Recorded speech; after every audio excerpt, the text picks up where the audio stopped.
In this video, I'm reviewing questions 41 through 60 of the Florida Virtual School Geometry and, of course, practice tests. Of course, these concepts can be used with any and, of course, geometry practice test. It's the same standards that is usually covered on a state test. And so I covered questions 1 through 40 of that same practice test in parts 1 and 2. It's a 60-question test, so this is part 3, and I'm covering the last 20 questions of that test. So let's go ahead and get started. So question 41, it says Jake has two similar cylindrical pipes. The radius of the first cylindrical pipe is 5 centimeters. The circumference of the second cylindrical pipe is 20 pi centimeters.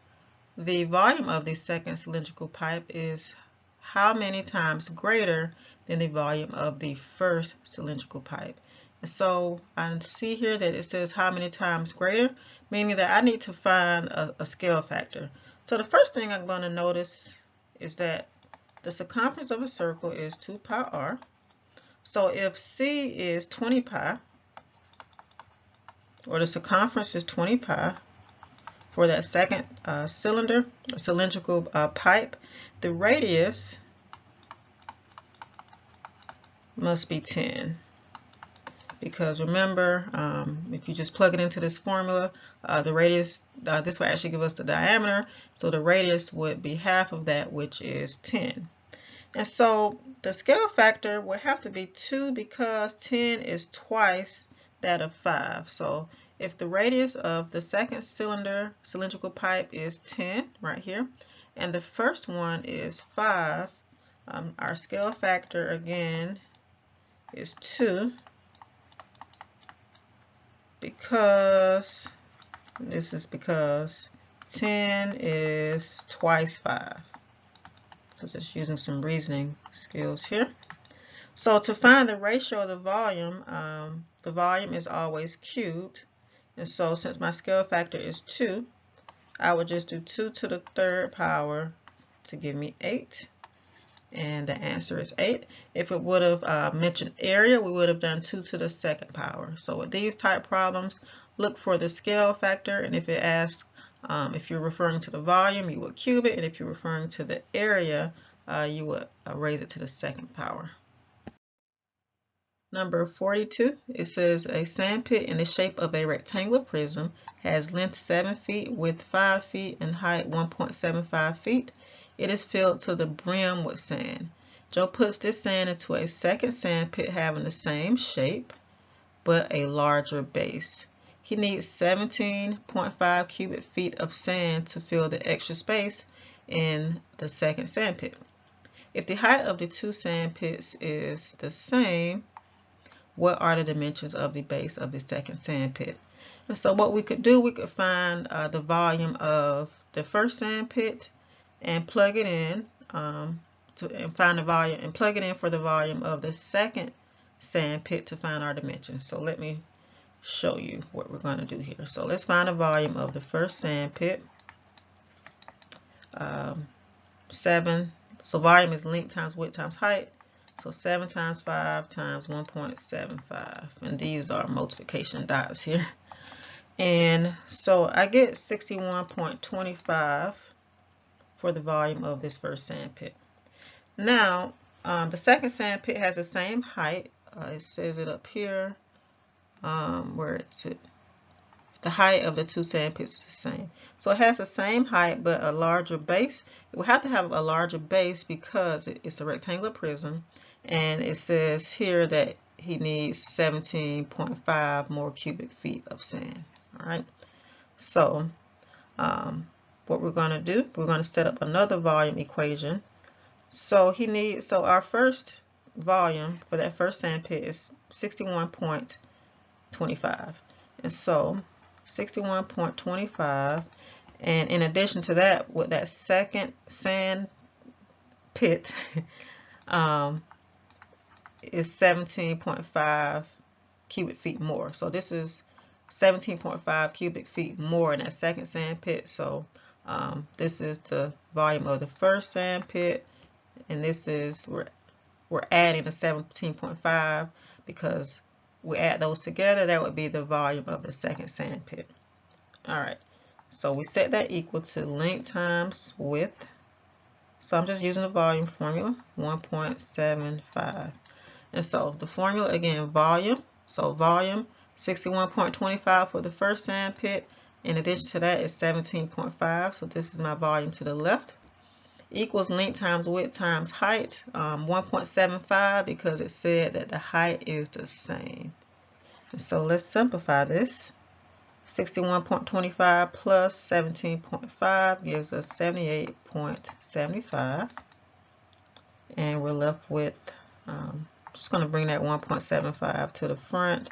Doesn't matter. But I need to remove this or use inverse operations to get the LW by itself, because I want to know the length times the width.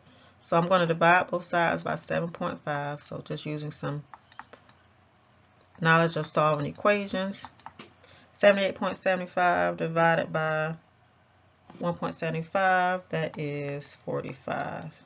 And I'm left with LW, which is length and width. And so it asks us, what are the dimensions? What else can we do with the information that we're given? We could plug in A, B, and C, because these would be our length and width. 5 times 10 does not give us 45. 10 times 7 does not give us 45, because whatever we multiply the length times the width, it should give us 45. 9 times 5 is 45. That gives us 45. So that means that the other dimensions would have to be 9 feet by 5 feet, because 9 times 5 does give us 45. And so when you have problems like this and you're given information for one shape or one solid, find what you're given. If you're given the 3 dimensions, find the volume, and it asks you about volume. If you're given 2 dimensions and you're looking at area, find the area. So that is how you will start out, and then use the rest of the information that you're given to fill in to that second problem there. All right, number 43, it says if a spherical ball is enlarged so that its surface area is 9 times greater than the original surface area, then the original radius was multiplied by. So let's note that the scale factor between 2 similar solids is squared in order to find the ratio between their areas. So if it were volume, it would be cubed.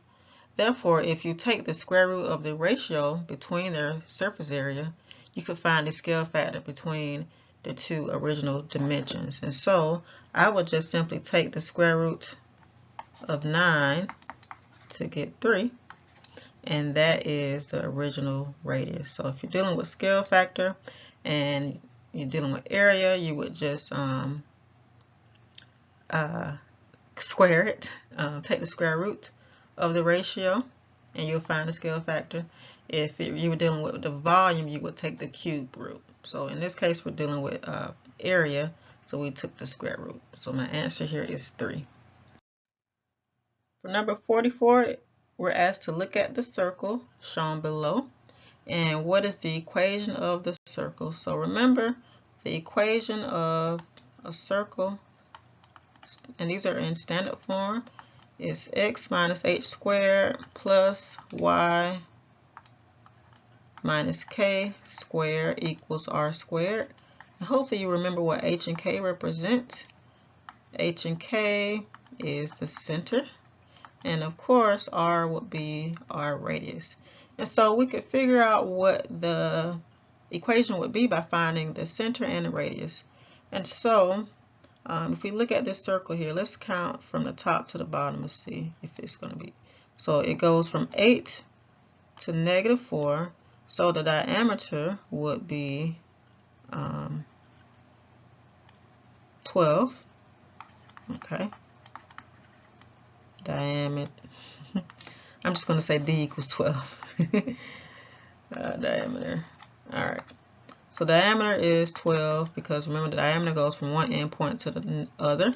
So my radius would have to be 6 because the radius is half of the diameter. So remember in a circle formula, it's radius squared. And so our result would be whatever the radius to the second power would be. So we could automatically eliminate B and D because it should be 6 squared. Now let's take a look at the center of the circle. So we're going to go halfway across. So since 12 is our diameter, halfway would be at 2, because it would be 6 right here. And so again, let's make sure right here, from here to here, just double checking, this goes from 6 to -6. So again, my diameter is 12, so just making sure that I count it correctly.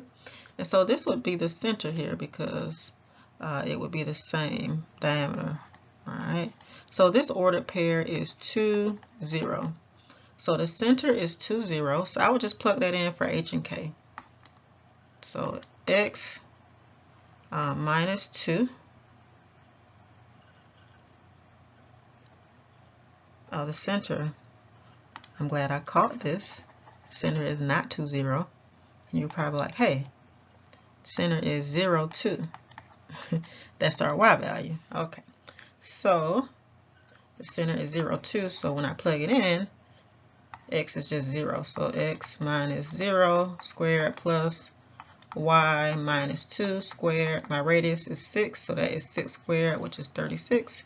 And my answer would be A, because we don't put minus 0, it has no value. So X minus 0, we would just simplify that to X. So whenever you're asked to write an equation of a circle, find the center of the circle and find the radius. You could find the diameter and just take half of the diameter to get the radius. Okay, 45 and 46, we're still looking at circles here. It says the equation of the circle is shown below. The radius of the circle is blank units. And so remember, again, the equation of a circle, X minus H squared plus Y minus K squared equals R squared.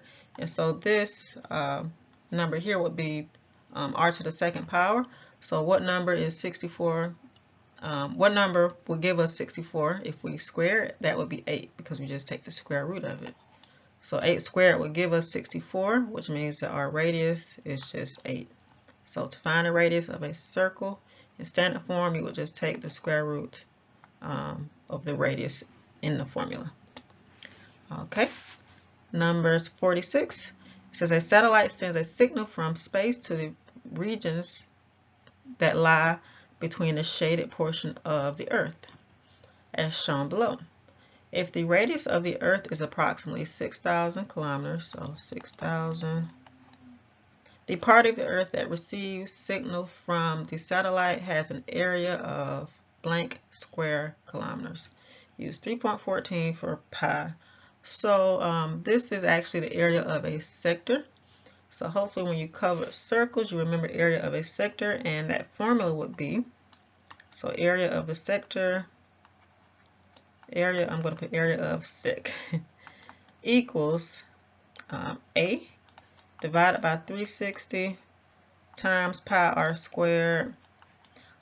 You may see it written as X times pi r squared divided by 360. A and X, hopefully you remember that the A represents the angle measure. So A for angle. And recall that pi r squared is a portion of, well, is the area of a circle formula. And so hopefully you can remember area of a sector. If you can remember area of a circle is pi r squared. Then you have your angle, and you divide by 360 because there's 360 degrees in a circle. So it's just a matter of plugging it into the formula here. So the angle here is 60 divided by 360 equals pi, not equals, times pi r squared.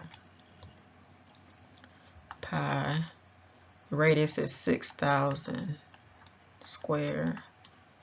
All right, I'm going to reduce the fraction. 60 over 360. I can cancel out my zeros. 6 over 36 reduces to 1/6 pi.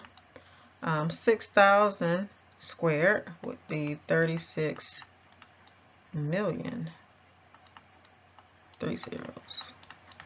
And then I could just multiply straight through. I could do 1 times pi, so 1 times 3.14, trying to fit everything in, times 36 million, and divide that by 6. So let's do that. Okay. All right. And we get 18,840,000.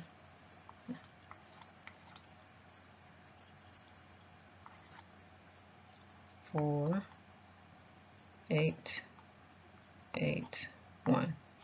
All right, so area of a sector. So anytime you're asked to find a slice of a pie, is the area of a sector formula. Remember, is the angle divided by 360 times pi r squared. Number 47, it says consider the figure below. P and Q are midpoints of AI and IR respectively.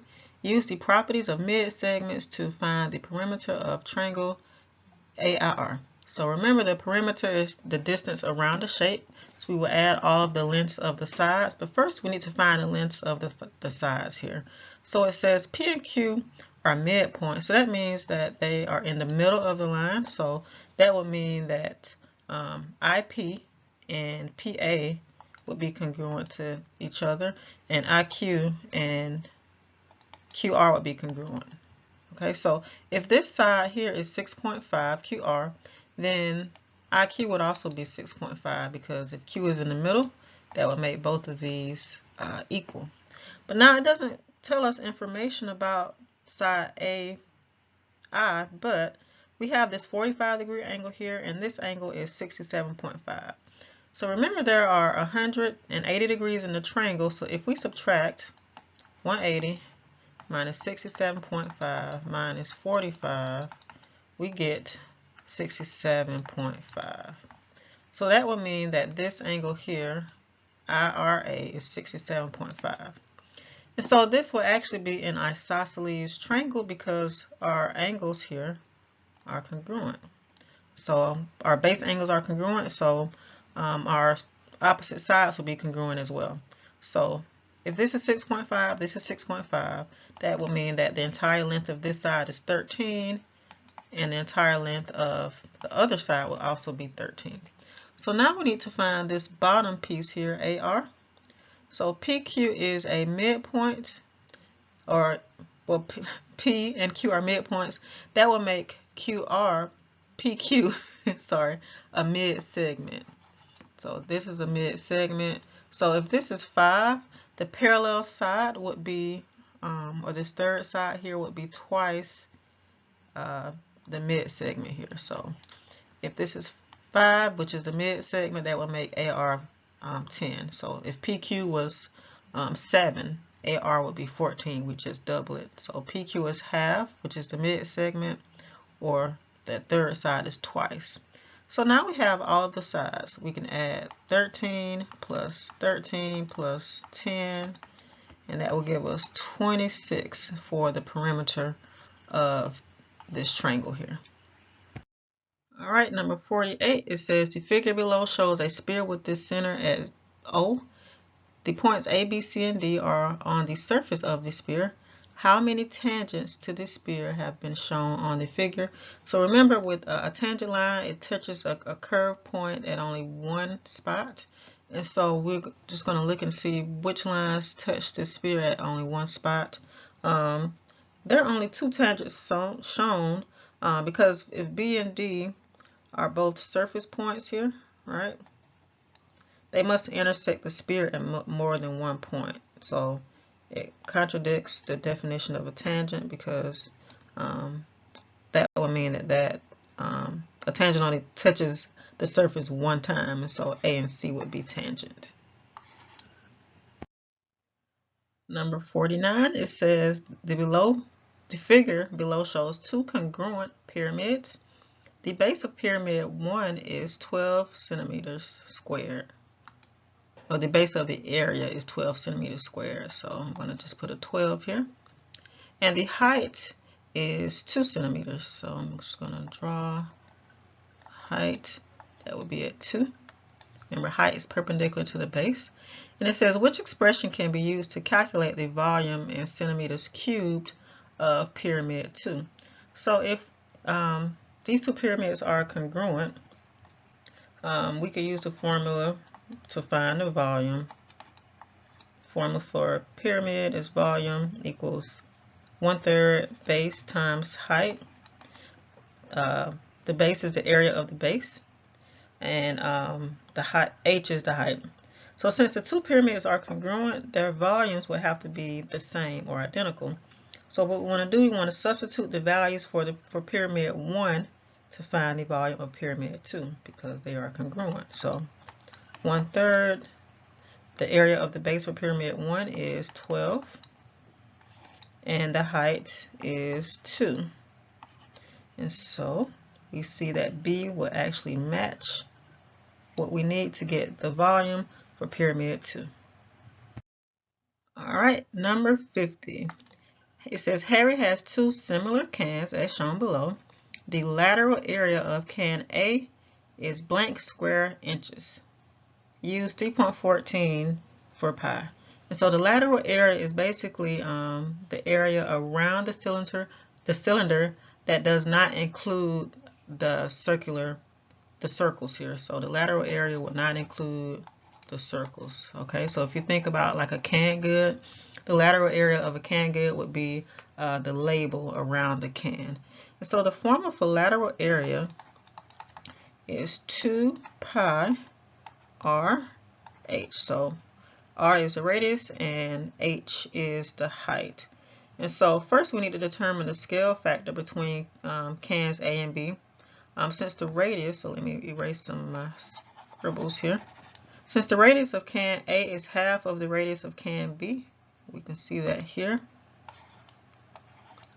The height of can A would be half of the height of can B. So the height here is 6, so the height here would be 3, okay, because it's half the size. So in order to find the lateral area of can A, we just plug in our given information here. We're not given, we figured it out, so 3. So 2 times 3.14, because we're asked to use 3.14 for pi. The radius is 2 for the small cylinder, or cylinder A, and the height would be 3. And we found that because, again, the scale factor is 1.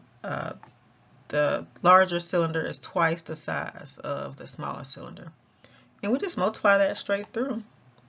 And so 2 times 3.14 times 2 times 3, that gives us 37.68. So that would be the surface area, or the lateral area of cylinder A.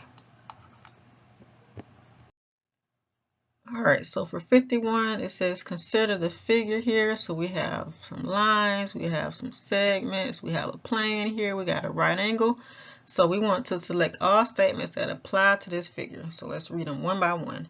It says line K is perpendicular to line RX. So line K is here, and line RX, where is the X? It is right here. It's perpendicular, so that one works. It says RZ is congruent to GR. So RZ, where is Z? So RZ is congruent to GR. We don't know that. That doesn't give us any information, so we don't know the length of that, so that will not work. Points X, B, V, and N are coplanar, meaning they lie on the same plane. So let's see, X, B, V, and N. Yes, they are. So you may think that it is not because X looks like it is off, but we can actually keep extending that plane, and it would be on this plane here. All right.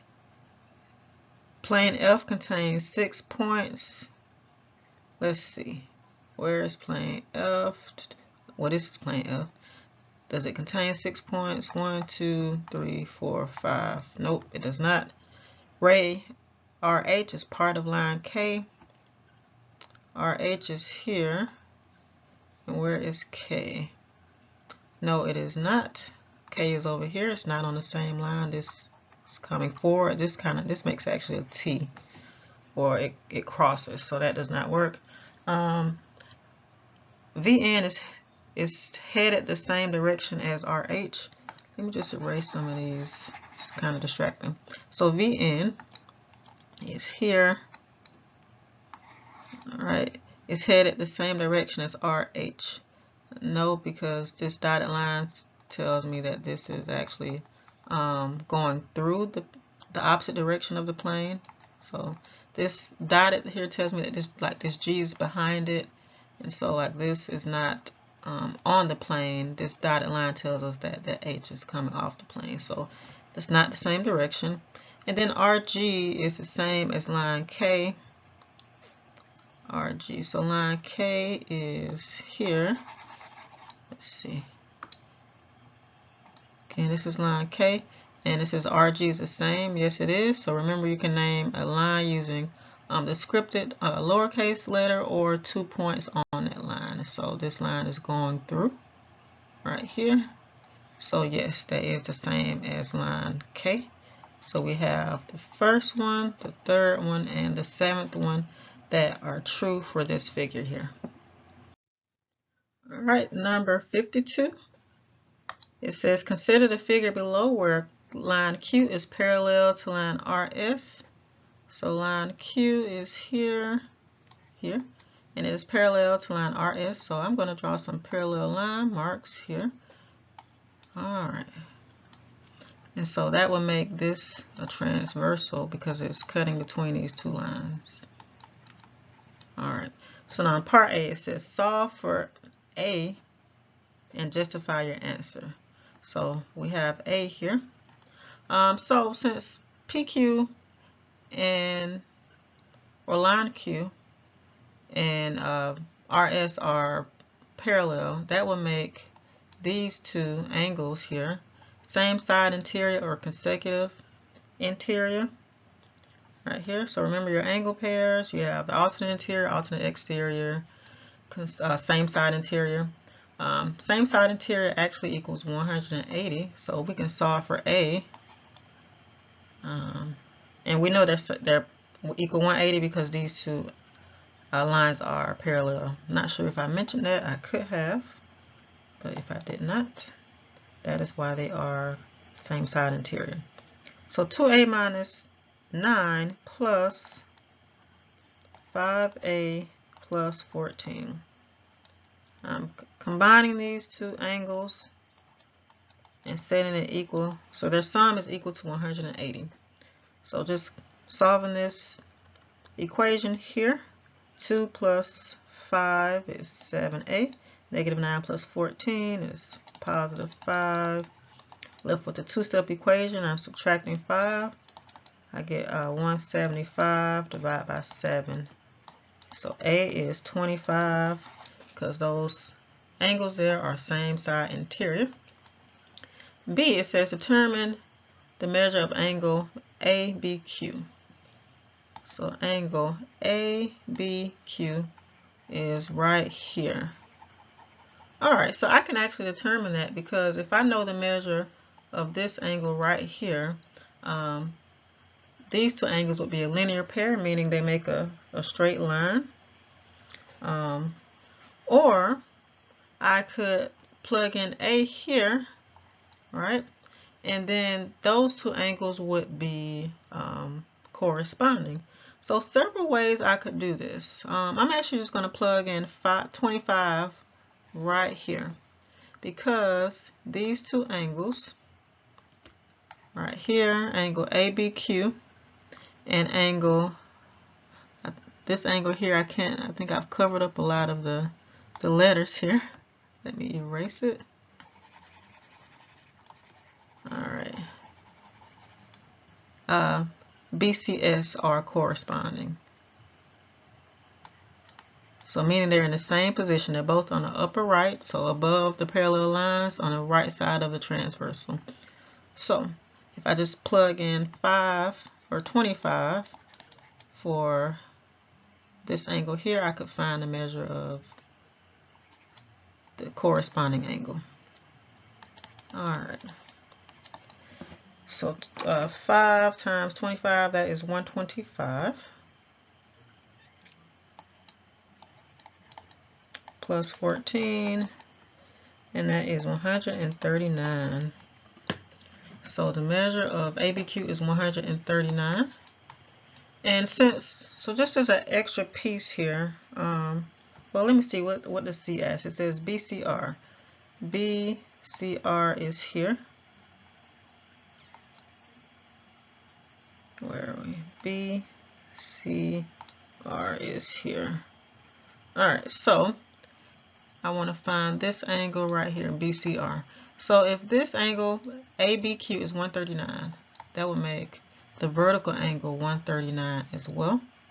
And so again, we have a pair of same side interior. So we would just subtract, so meaning they equal 180. So we could just subtract 180 minus 139. It leaves us with 41. All right, so we've gone over quite a bit of these angle pairs, and so again, these two angles, I was trying to erase it. Alright, corresponding, well, not corresponding, same side interior or consecutive equals 180. We got some vertical angles here. We got corresponding angles, so this angle here and this angle would be corresponding. So just make sure you remember your angle pairs, and these problems would be pretty simple for you if you know how to set up your equations here. Okay, number 53, it says read the statement shown. All squares are parallelograms. Which of the following is a sufficient condition for the above statement to be true? And so this is just a matter of understanding the properties of a parallelogram. If you don't quite remember, I went over that in part 1. I showed a chart with parallelograms, rhombus, square, rectangle, kites, and trapezoid. So if you need to review that, refer back to part 1 of this series and look at the timestamps for properties of parallelograms. All right, so let's look at A. It says a square has equal diagonals. Well, not all parallelograms have to have equal diagonals, and so that will not work because this statement says all squares are parallelograms.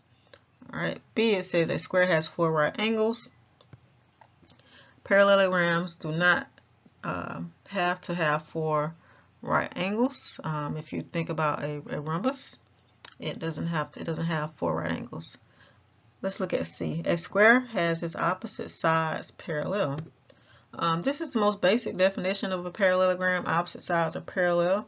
So this one will actually work to show that all squares are parallelograms because a square, the opposite sides are parallel. And so the basic definition of a parallelogram, the opposite sides are parallel. But let's look at D. It says a square has diagonals which intersect at right angles. Not all parallelograms have diagonals that meet at right angles, and so C would be the most sufficient condition for the statement right here above. All squares are parallelograms. Okay, 54, it says look at the quadrilateral EFGD, and it says Jason has listed the following conditions for quadrilateral DEFG to be a kite, and then we're asked which conditions can be used together to justify that DEGF is a kite. So let's go ahead and just go straight to the answer choices to see the pairings of these conditions here. So again, it's knowing the properties of these quadrilaterals. So again, go back to video 1 if you need to review that. So A, it says conditions 1, 3, and 6. So 1 says DEFG is definitely a kite if the diagonals are perpendicular. 3, a kite because DE and DG are congruent. And 6, it says DEFG is definitely a kite if angle DEF is equal to DGF. So conditions 1, 3, and 6 are true about a square, but they don't justify the definition of a kite. So this would not work. As we see here, EF and for a kite, the adjacent sides would be congruent. All right, so let's look at B.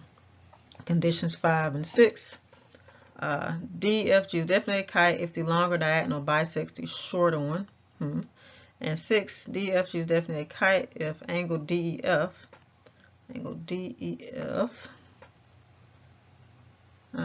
is here, is equal to DGF. So, well, these conditions are true as well, but they could also describe a rhombus. So it definitely does not definitively does not prove it's a kite, because it could be a rhombi as well, or a rhombus. Rhombi is plural. All right. 1 and 6, it says it's a kite if the diagonals are perpendicular, and 6, kite if angles DEF is equal to DGF. Both of these are true as well, but that could also be describing a square. So let's look at 3, 4, and 7. That would have to be it. So 3, definitely a kite. DE is congruent to DG. So DE congruent to DG. FE and FG. FE and FG are congruent. And number 7, DE is not congruent to FE. DE here is not congruent to FE. So that actually works, because with the kite, it's the only, well, out of the properties that we've learned, well, trapezoid, let me take that back. So the adjacent sides of a kite are not congruent here. So one of them was close, I recall. So what 3, it said that DE and DG, well, never mind, didn't work. Yes, it did. DE and DG, well, let me just stop. So again, just know the conditions of your parallelograms. If you just, I hate to say memorize, but just look at the flow chart and just understand the differences between quadrilaterals. All right, number 55. Almost done with this practice test. It says, consider the following figure. Determine which of the following statements must be true. All right, so let's look at these answer choices here. It says HA is less than CH. So HA is here, is less than CH. Where is CH? Here. Well, we're not sure about that because we don't know the length. We know that it's congruent to CK, but that doesn't tell us. So it says must be true. HM is greater than CH. So HM is right here. It's greater than CH, which is here. Well, we actually know that that is true because this is a 90-degree angle, and this is a 73-degree angle here. And so that will make HM greater because it's opposite a larger angle. So that is why that would be true, because HM is opposite a 90-degree angle and CH is opposite a 73-degree angle. Okay, number 56, it says select all these statements that correctly describe the effect of the rule x plus 3 and y minus 4 on triangle ABC. So basically, you're adding 3, so it's going to be 3 more units to the right, and then you're subtracting 4 from your y value, and so that would be 4 units down. So let's get our original ordered pairs here first. So this is 7, 1, for C. A would be 2, 1. And B would be 4, 5. So let's go through these statements here. It says the new triangle will be 3 units above ABC. No, because this is referring to left, right, because it's with our X, and this is down. So that will not work. The second one, the new triangle will be 4 units below. That is true, because 4 units down. The third one, the new triangle will be 4 units to the left of ABC. Note, because again, our Y value, it goes up and down, so that would be 4 units down. Number 4, the new triangle will be 3 units to the right of ABC. Yep, because we're adding 3. The next one, only the shape of ABC will be preserved after the transformation. We're looking at translations, and so we're just adding and subtracting, going up and down. Let's look at the 6th one. So only the shape and size of ABC will be preserved after the transformation. Nope, that will not work. And the shape, size, and orientation of ABC will be preserved after the transformation. That is true. So let me go back and explain why these two will not work. Because with the translation, the shape, size, and orientation stays the same because you're going left, right, up, and down. So with this one, it says only the shape. So that would not be true. And for this one, only the shape. And for this one, it says the shape and the size. But for translation, the shape, size, and orientation would be preserved because you're just going left, right, up, and down. And so our 3 choices here, again, I've messed it up. The 2nd, the 4th one, and the 7th one. All right, so let's look at number 57. It says the equation of a circle is shown. What is the exact measure of the radius? And so remember, the standard form of a circle is right here. This is actually in general form, and so we have to rewrite this in standard form. So hopefully you recall. I'm going to just put it underneath here so we can have a little more space. I want to move that 14 to the other side. So move your constant to the other side and then group your x and y values together. So x squared minus 6x, and I'm going to put parentheses, plus, I'm grouping this together, y squared minus 2y. And I'm leaving it open because hopefully you know that I need to complete the square. And I move the 14 to the other side by adding it. Alright. So complete the square. Remember, b over 2 squared, or take half of your linear term and raise it to the 2nd power. By linear, I mean the term that with the variable that has an exponent of 1. Alright. So this is our linear term, our b. And so we take half of 6, or divide it by 2, and raise it to the 2nd power. So 6 divided by 2 is 3, and 3 squared is 9. We want to add that 9 to the other side. And why did I put plus 14? We don't put plus in front. And then here we take half of 2, or divide it by 2. So 2 divided by 2 is 1. 1 squared is 1. Alright. So we just want the radius. So really I could just do the right hand side, but I want to just rewrite the whole thing in standard. So I'm factoring. This is a perfect square trinomial.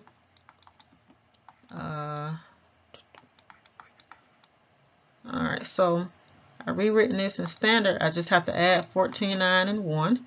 That is 24.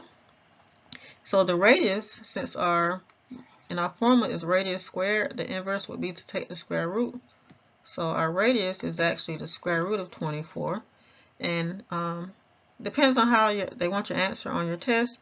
You could leave it that way, or if it says write it in simplest radical form, remember you would break it up into 2 factors. One of them has to be a perfect square. So 4 and 6, and then you would take the square root of your perfect square. So 2 square root of 6 would be our radius, or the square root of 24 would be the radius.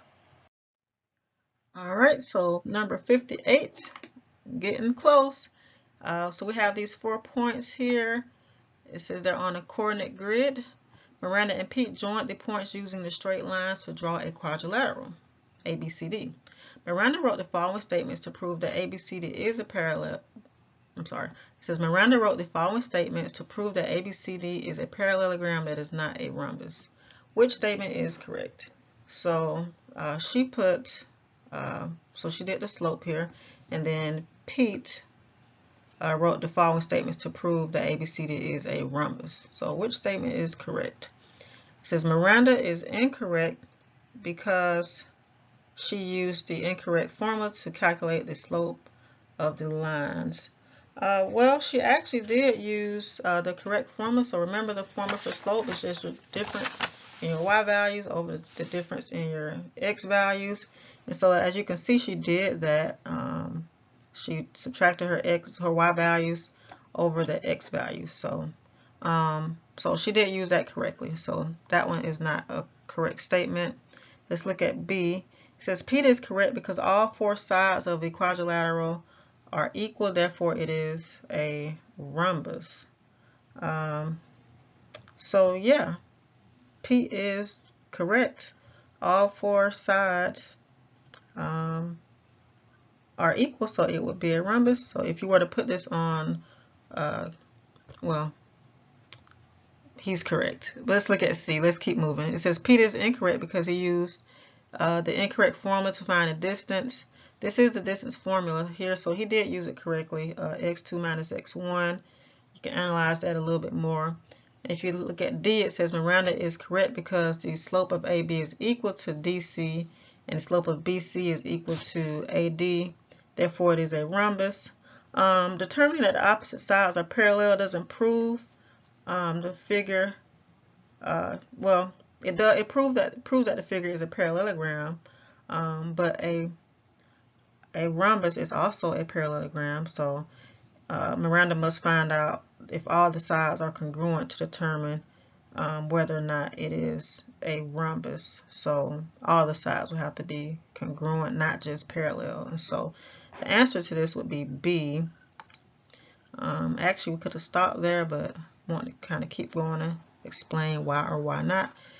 All 4 sides of the quadrilateral are equal, so it is a rhombus.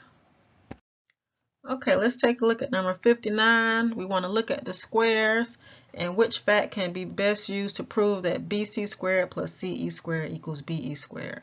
Whenever I see triangles and squared, and I'm looking at 2 sides equal to another side squared, what theorem comes to mind? You're adding 2 sides squared equal to that third side squared.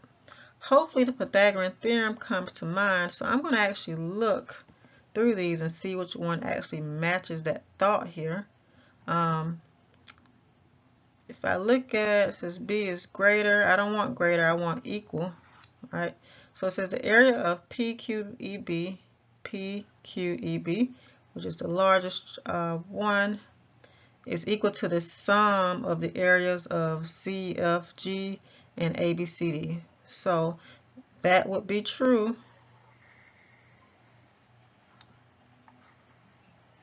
for this one.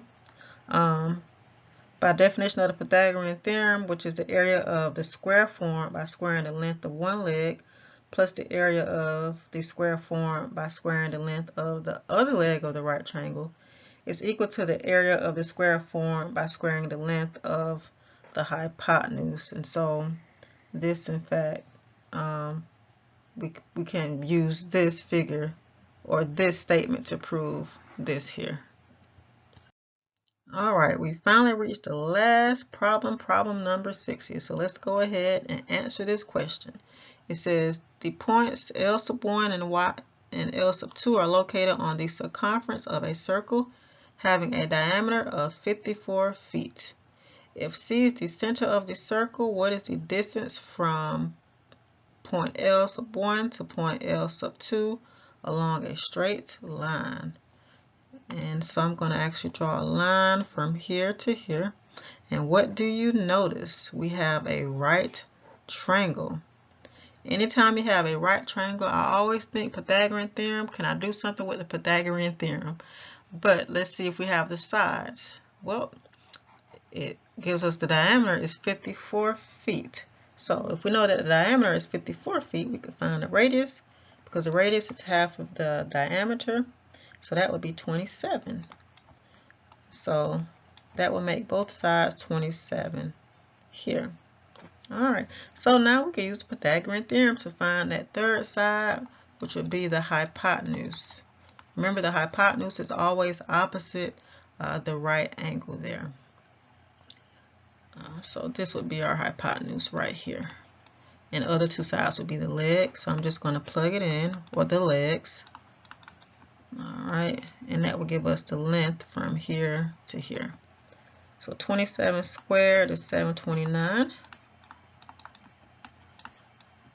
And we combine these.